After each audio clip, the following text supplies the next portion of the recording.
Center 7. A Russian hacking group is claiming responsibility for cyber attacks at a number of U.S. hospitals. This comes just days after the FBI said it took down a ransomware group that was targeting hospitals in what was called the Hive attack. The U.S. Attorney General says this kind of crime has a major impact on patients. The Hive ransomware attack prevented the hospital from accepting any new patients. The hospital was also forced to rely on paper copies of patient information.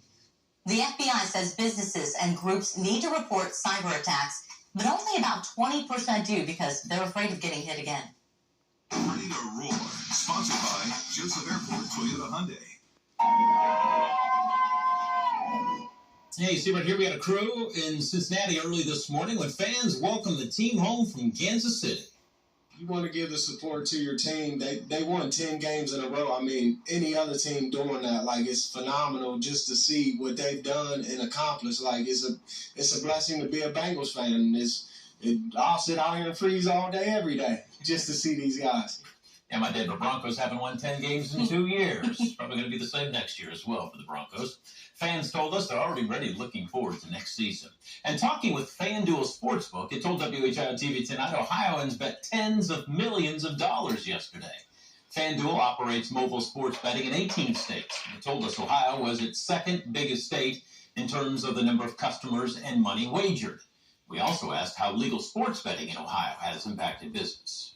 It's been a big boost. Like if again I look at yesterday's numbers, of all the customers we had on the platform yesterday in Ohio, almost 88% of them bet on that game. So it's, you know, and that rang true anytime the Bengals or the Browns before they were eliminated, what was the case. So it's the content is a huge draw of new customers and then gets existing customers playing. So a big part of, I think, our success and the category's success. So that the Bengals was a big part of it. The Ohio Casino Control Commission said it will release the sports betting revenue numbers for this month, the end of February.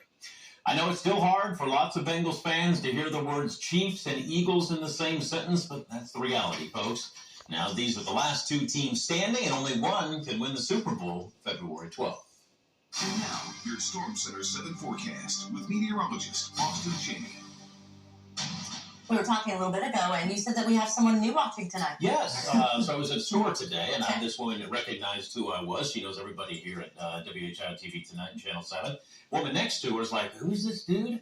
And so her coworker started calling her out, and on her name tag, it was Kels, K-E-L-S. But she said, no, my name's Kelsey. And so I said, all right, Kelsey, if you're going to be our next and our newest WHIO-TV Tonight viewer, welcome aboard. Hello, Kelsey. Yeah. Thanks for watching. Yeah. Yes.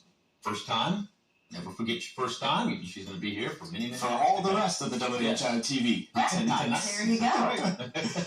Guys, it's going to get cold. Oh, boy. I mean, it's already cold out there, but it's all relative, right? You know, think back to December. I mean, it was -9. At what point does everything just feel the same?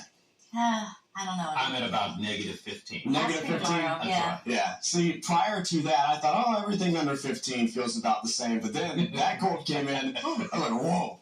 That was some real cold. That stuff hurt. And bite you. Yeah, it really will. Now, don't get me wrong. It's going to be cold out there tomorrow morning. Tonight, forecasting a low here in Dayton of 15 degrees. We will have single-digit low temperatures to go along with that, but nowhere near as cold as what we had back on the 23rd. That's when that winter storm came on through, and then the bottom just dropped out behind it. We got down briefly to -9 in Dayton that morning. We had a wind chill of -38. And it was painful. Now, as we look out there tonight, it's cold out there. We got temperatures in the 20s, and your eyes are not fooling you. We have had some snow move on through parts of the Miami Valley, and it did move a little bit further north than we were anticipating, but I think most of this is now on the way out. So live Doppler 7 radar scanning the skies. You can see we're all in the 20s. The eastern portions of the area are still hanging on to a few snow flurries, but the bulk of that moisture is moving on out. Look at what happened. So I was watching the trends on the radar earlier this evening, And what was just cloud cover over there in Indiana really blossomed into some snow flurries as it pushed across the region. It only put down probably a quarter of an inch, maybe a half inch of snow in some spots, but because the temperatures are so cold and because the ground temperatures are cold, it did accumulate, and so you got to watch out for those slick spots. Now look down to our south. All that freezing rain down there in Kentucky, all the really sloppy part of this weather system is going to miss us. So what's out there right now is what you have to contend with when you wake up tomorrow morning. So getting you on the roads tonight into tomorrow morning. Certainly some slick spots and some snow-covered areas. It's going to be like that, especially on the untreated spots through about daybreak tomorrow. Then we get the sun to come up. Even though there'll be clouds, the UV rays get through those clouds, and they help to melt some of that away.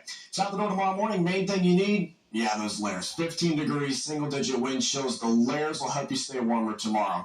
Let's take a look at Futurecast. We go through the rest of tonight. Any chance for flurries should stay south and east of Dayton where they're at right now.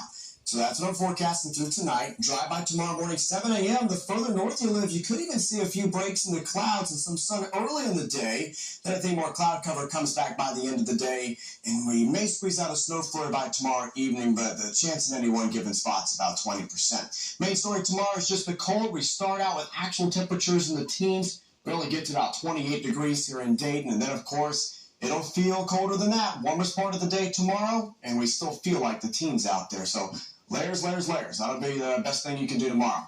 7-day forecast. To go along with the cold weather, it is pretty dry. We're looking at partly cloudy skies for Tuesday and Wednesday. Thursday, a little bit warmer, 39 degrees. A weatherless cold front drops us back down to 26 degrees on Friday. Next chance for showers doesn't come into here until Sunday of this weekend. Austin, thank you. Soon it could cost even more money or borrow more money. Why the Fed is looking at interest rates again.